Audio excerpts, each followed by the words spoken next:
Here's a quick and easy makeup look that's perfect for day or night. I'm going to start with Fresh Skin and going in with my Luminous Silk by Giorgio Armani. And I love applying this with my Persona Power Brush because it's just a little bit more natural. And then going in with my concealer. This one's a little bit dark for me, but still so pretty. And then for my bronzer, I'm going in with Dune. I love this, of course, and I apply this pretty much all over and then blend it. Gives me such a nice sun-kissed kind of glow.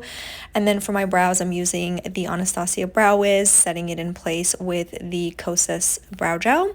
And then I was trying this for the first time and I really like it, by Bite Beauty. And then the star of the show is this Persona Bronze Eyeliner. I miss using this so much. It's super creamy. You apply it and then kind of flick it up for a more cat eye look.